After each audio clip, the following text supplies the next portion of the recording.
Cultures and co-cultures, developing understanding.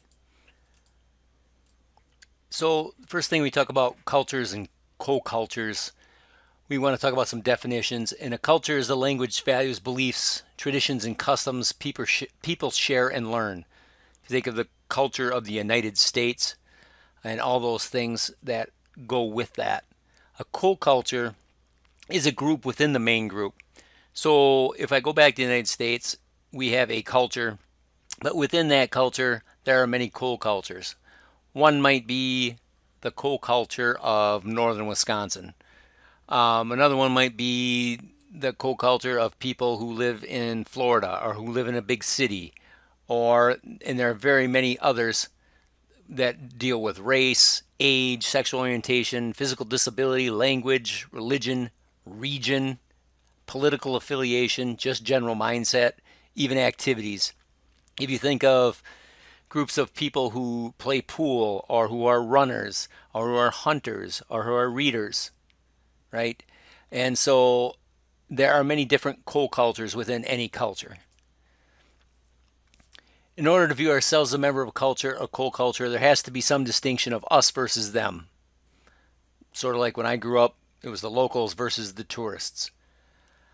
Outgroups are necessary for cultural definition. That's an important thing to think about. However, cultural differences are generalizations. There are sometimes greater differences within cultures than between them. If you think of people considering themselves, so if I consider myself part of the culture of the United States, which I am, the fact of the matter is this, is that I have more in common probably with someone who was raised in a rural environment in Canada or Mexico than I do with someone who was raised in New York City. So it's important to understand the differences and how that these differences manifest themselves within the culture. There are cultures that are individualistic, and there are cultures who are collectivist.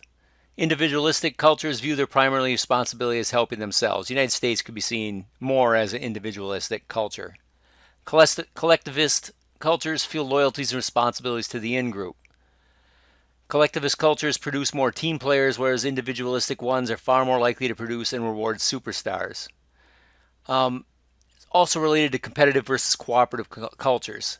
Many Scandinavian countries, for example, feel cooperation is more important than competition. You can see this in Finland's school system, which does very well, and they don't test very often at all.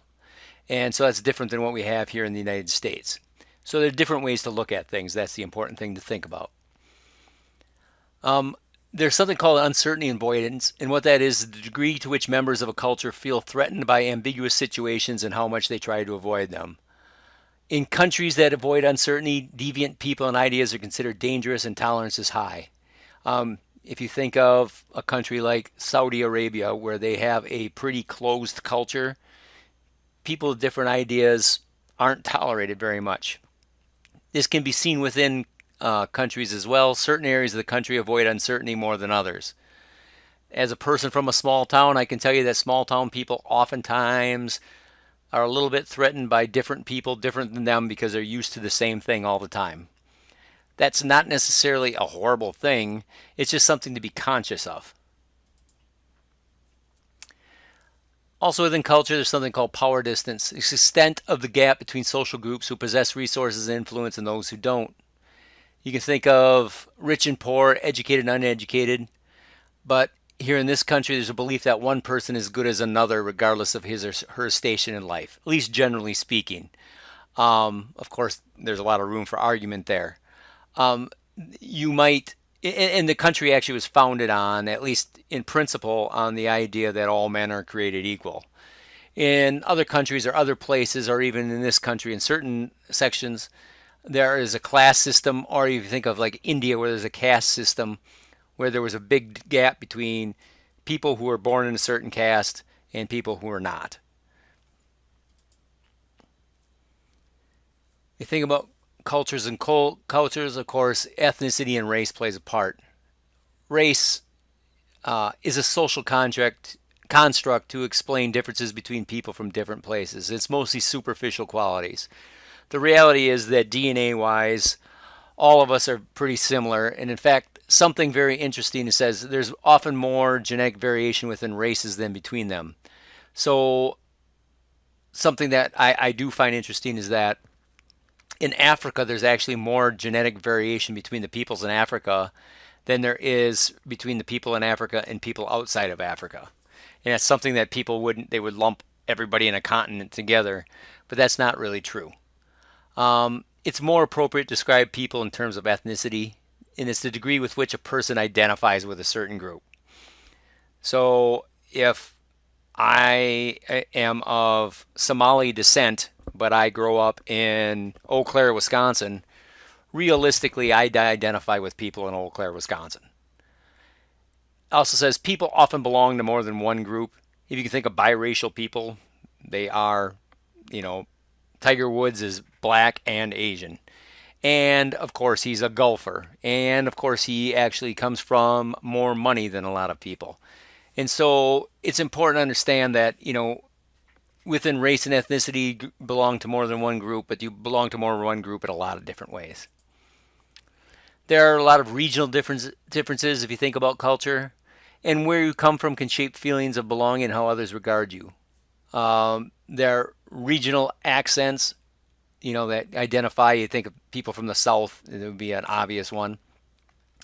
It's also interesting that regional differences come up, you know, in things like juries. So if you have a non-native accent, jurors find testimony less reliable when delivered by witnesses speaking with Mexican, German, or Middle Eastern accents.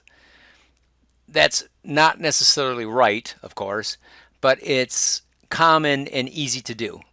Other regional differences, interruptions in speech, facial expression. Southern and border states smile most, then Midwesterners, then New Englanders last. Maybe they're the most unhappy. People living in southern latitudes are more socially isolated, at least in this country, less tolerant of ambiguity, higher in self-esteem, more likely to touch others, and more likely to verbalize thoughts and feelings. I think that there are other regional differences even within the state of Wisconsin. There's a difference between people who grow up north, people that grow up in the middle, people that grow up in Milwaukee, people that grow up in Madison. And it's just important to understand these regional differences and understand that all of us are biased to some degree toward the region that we grew up in, and that's just natural. You talk about sexual orientation and gender identity. Of course, this is another difference in culture. If you talk about coming out, it's a process that never ends. And sometimes, obviously, it's easier for people to pass as a heterosexual than to identify as gay. And this is changed over the years. Social climate has become more receptive to LGBTQ individuals than in the past. But of course, it depends where you're from in the country. And a lot of it has to do with your culture and, to be completely honest, the amount of exposure that you have to people who are different. Religion is another culture or co-cultural factor. In some cultures, religion is the defining factor in shaping in and out groups. Some areas of this country are more religious than others. There are different kinds of religion, obviously, but it's important to note that religion shapes how people communicate. Some people think it's very important to marry within the faith, for example. Teens who believe that only one religion has merit date less frequently than other teens, which would be obvious because you're cutting down your pool of people. Religious beliefs also greatly affect family interactions as well. Evangelical churches view parents as family decision makers and honor children for following their advice without question. Other religion or religious beliefs or absence of religious beliefs people could raise their children differently. Physical ability, disability, another co-culture. Able-bodied people often view disability as an unfortunate condition. Disabled people might view it otherwise. In deaf culture, for example, shared experiences can create strong bonds. And when I think about disability as something that can be an advantage, there's a high school football team or a school for the deaf in California that has a high school football team that does very well. And one thing, they do everything with hand signals, and they feel that they have an advantage because they are better at disguising what they're going to do, some of these other things, and they have a very successful program. I guess that's the point. And so it's just understanding is different between disabled and enabled people oftentimes. Age and generation. For example, I say Generation X is the best generation because it has the best music. But cultural assumptions change over time. One example is the disciplining of children. When I was a kid, and certainly when my parents were kids, corporal punishment was much more common than it is now. Culture, at least in the United States, favors youth. If you don't believe that, look at any television commercial anytime. And I think it's fair to say that parents and their children will always be at odds relative to how the children should live their lives. It's just the viewpoints are different. One other thing to think about, if you think about co-cultures, there's a large one in that cohort is growing, which is older people. Soon I will be among them. Old people can feel irrelevant or that they have no value once they have retired. And that's something, if you're dealing with people who are older or retired, is something to consider. Finally, when you talk about co-cultures, and this is in all countries, the United States is no exception, socioeconomic status plays a part. Social class has a major impact on how people communicate. Generally, there's very little crossing of socioeconomic boundaries. People feel solidarity with people in the same social strata. So if I'm a factory worker, middle-class factory worker, I generally hang around people who are of the same social economic status, and I would not hang around a bunch of billionaires, generally speaking. Communication styles learned, though, through these social and economic statuses do have consequences later in life. An example is upper class students are much more willing to question authority. Another thing that in social classes that is different relative to socioeconomic status is that people in a lower socioeconomic status, generally speaking, speak more frankly and with less euphemism than people of so-called higher social classes. And just in general, people with less money are looked down upon in our society, and many societies, obviously. The perception or what people will say is that they're not as smart, lazy, and generally not as competent as those with more financial resources.